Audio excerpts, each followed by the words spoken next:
ಈ ರಾಶಿಯ ಜೋಡಿಗಳು ಮದುವೆಯಾದರೆ ಮನೆ ಕುರುಕ್ಷೇತ್ರವಾಗುತ್ತದೆ. ಕೆಲವು ರಾಶಿಯ ಹುಡುಗ ಹುಡುಗಿಯರು ಮದುವೆಯಾದರೆ ಜೀವನದಲ್ಲಿ ಸುಖವಾಗಿರಲು ಸಾಧ್ಯವಿಲ್ಲ ಎನ್ನುತ್ತಾರೆ ಜ್ಯೋತಿಷ್ಯ ಪಂಡಿತರು. ಅಂತಹ ಮದುವೆಯು ಮಂಗಳಕರವಲ್ಲವೆಂದು ಹೇಳಲಾಗುತ್ತದೆ. ಒಂದು ವೇಳೆ ಆ ಎರಡು ರಾಶಿಯವರಿಗೆ ಮದುವೆಯಾದರೆ ಏನಾಗುತ್ತದೆ ಗೊತ್ತಾ? ಮದುವೆಗೂ ಮುನ್ನ ಹುಡುಗ ಹುಡುಗಿಯ ಜಾತಕ ನೋಡುವುದು ರೂಢಿ. ಜ್ಯೋತಿಷಿಗಳು ಹೇಳುವಂತೆ ಜೋಡಿಗಳ ಜಾತಕ ಹೊಂದಾಣಿಕೆ ಅತ್ಯಗತ್ಯ. ಒಂದು ವೇಳೆ ಜಾತಕ ನೋಡದೆ, ಜಾತಕ ಹೊಂದಿಕೆಯಾಗದೆ ಅಥವಾ ಜಾತಕ ನಿರ್ಲಕ್ಷಿಸಿ ಮದುವೆಯಾಗುವವರು ಭವಿಷ್ಯದಲ್ಲಿ ಅನೇಕ ಸಮಸ್ಯೆಗಳನ್ನು ಎದುರಿಸಬೇಕಾಗಬಹುದು.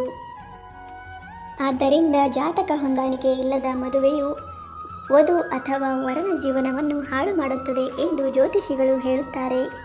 ಹಾಗಾಗಿಯೇ ಮದುವೆ ಮಾಡಿಕೊಡುವ ಹಿರಿಯರು ಜಾತಕದ ವಿಚಾರವಾಗಿ ನೂರಾರು ಬಾರಿ ಯೋಚಿಸುತ್ತಾರೆ. ಎಲ್ಲವೂ ಸರಿ ಇದ್ದರೆ ಸರಿ, ನಿಮಗಿಂತ ಪುಣ್ಯವಂತರು ಮತ್ತೊಬ್ಬರಿಲ್ಲ.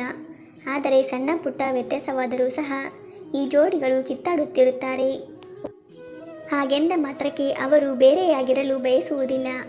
ಅಂದ ಹಾಗೆ ಇದೆಲ್ಲವೂ ನಿಮ್ಮ ರಾಶಿಚಕ್ರದ ಮೇಲೆ ಅವಲಂಬಿತವಾಗಿರುತ್ತದೆ ಎಂದು ಜ್ಯೋತಿಷ್ಯ ಪಂಡಿತರು ಹೇಳುತ್ತಾರೆ. ಕೆಲವು ರಾಶಿಗಳು ಹೊಂದಾಣಿಕೆಯಾಗದಿರುವುದೇ ಇದಕ್ಕೆಲ್ಲ ಕಾರಣ. ಹೌದು, ಕೆಲವು ರಾಶಿಚಕ್ರದ ಚಿಹ್ನೆಗಳ ನಡುವೆ ಸಾಮರಸ್ಯ ಇರುವುದಿಲ್ಲ.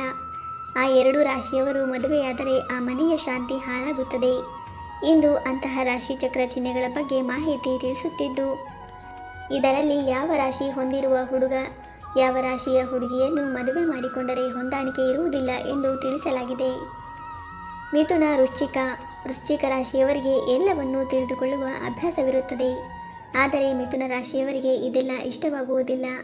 ಆದ್ದರಿಂದ ಈ ಎರಡು ರಾಶಿ ಚಕ್ರ ಚಿಹ್ನೆಗಳ ಜನರ ನಡುವೆ ಒಳಮುನಿಸು ಯಾವಾಗಲೂ ಇದ್ದೇ ಇರುತ್ತದೆ.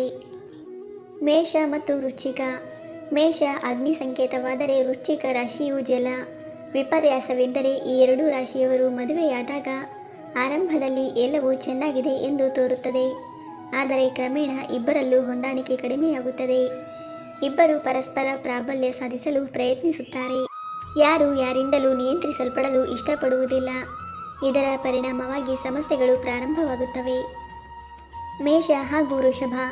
ಈ ಎರಡು ರಾಶಿಯವರ ಆಲೋಚನೆಗಳು ಸಂಪೂರ್ಣವಾಗಿ ವಿಭಿನ್ನವಾಗಿವೆ. ಮೇಷರಾಶಿಯು ಅಗ್ನಿ ಸಂಕೇತವಾದರೆ ವೃಷಭ ರಾಶಿಯು ಭೂಮಿಯ ಸಂಕೇತವಾಗಿದೆ. ಮೇಷರಾಶಿಯವರು ಕೆಲವೇ ನಿಮಿಷಗಳಲ್ಲಿ ನಿರ್ಧಾರಗಳನ್ನು ತೆಗೆದುಕೊಳ್ಳುವ ಗುಣಗಳನ್ನು ಹೊಂದಿರುತ್ತಾರೆ.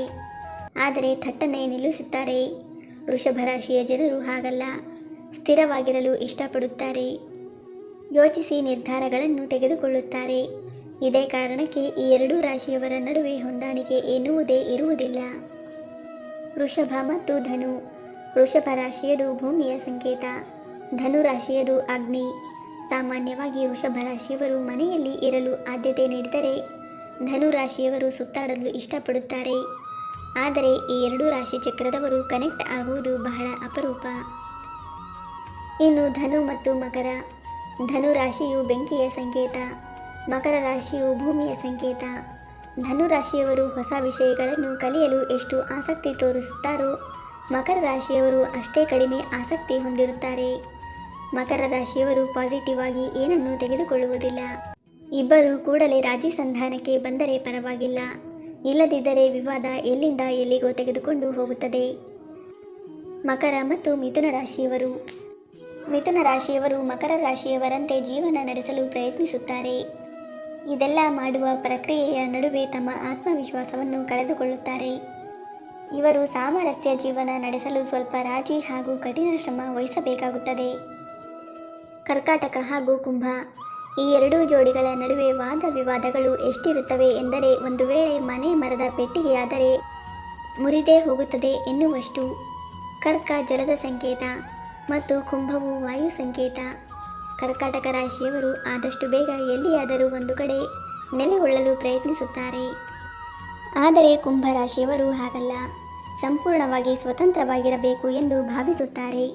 ಅದಕ್ಕಾಗಿಯೇ ಈ ಎರಡೂ ರಾಶಿ ಚಕ್ರ ಚಿಹ್ನೆಗಳ ಜನರು ಮದುವೆಯಾಗುವುದು ಸೂಕ್ತವಲ್ಲ. ಕರ್ಕಾಟಕ ರಾಶಿಯವರು ಕುಂಭ ರಾಶಿಯವರೊಂದಿಗೆ ಎಂದಿಗೂ ಬೆರೆಯುವುದಿಲ್ಲ. ಸಿಂಹ ಹಾಗೂ ಕನ್ಯಾ. ಈ ಎರಡೂ ರಾಶಿಗಳು ಭಾವನೆಗಳನ್ನು ಸ್ಪರ್ಧಾತ್ಮಕವಾಗಿ ಪ್ರದರ್ಶಿಸುತ್ತವೆ. ಸಿಂಹ ಅಗ್ನಿಯ ಸಂಕೇತ ಮತ್ತು ಕನ್ಯಾ ಭೂಮಿಯ ಸಂಕೇತ. ಈ ಎರಡೂ ರಾಶಿಯವರು ಏನಾದರೂ ಒಟ್ಟಿಗೆ ಸೇರಿದರೆ ಅಂದರೆ ಮದುವೆಯಾದರೆ ಆ ಮನೆ ಶಾಶ್ವತವಾಗಿ ಕುರುಕ್ಷೇತ್ರವಾಗುತ್ತದೆ. ಕನ್ಯಾ ಹಾಗೂ ಕುಂಭ. ಕನ್ಯಾ ರಾಶಿಯ ಜನರು ಸ್ವಲ್ಪ ತ್ಯಾಗದ ಮನೋಭಾವ ಹೊಂದಿರುತ್ತಾರೆ. ಆದರೆ ಕುಂಭ ರಾಶಿಯವರು ಸ್ವಲ್ಪ ಸ್ವಾರ್ಥಿಗಳಾಗಿರುತ್ತಾರೆ. ಈ ಕಾರಣದಿಂದಾಗಿ ಇಬ್ಬರ ನಡುವಿನ ಸಂಬಂಧದಲ್ಲಿ ಬಿರುಕು ಉಂಟಾಗುತ್ತದೆ. ಹೆಚ್ಚು ಕಾಲ ಸಂಬಂಧ ಉಳಿಯುವುದಿಲ್ಲ. ಈ ರೀತಿ ಜಾತಕ ಹೊಂದಾಣಿಕೆಯಾಗದೆ ಮದುವೆಯಾದರೆ ಅವರ ಮನೆ ಕುರುಕ್ಷೇತ್ರವಾಗುತ್ತದೆ. ಸ್ನೇಹಿತರೆ, ಮಾಹಿತಿ ಇಷ್ಟ ಆಗಿದ್ರೆ ಹಾಗೆ ಈ ವಿಡಿಯೋ ನಿಮಗೆ ಸ್ವಲ್ಪನಾದರೂ ಯೂಸ್ಫುಲ್ ಅಂತ ಅನಿಸಿದ್ರೆ ದಯವಿಟ್ಟು ವಿಡಿಯೋವನ್ನು ಲೈಕ್ ಮಾಡಿ. ಹಾಗೆ ನಮ್ಮ ಚಾನಲ್ಗೆ ಸಬ್ಸ್ಕ್ರೈಬ್ ಆಗೋದನ್ನು ಮರಿಬೇಡಿ. ಧನ್ಯವಾದಗಳು.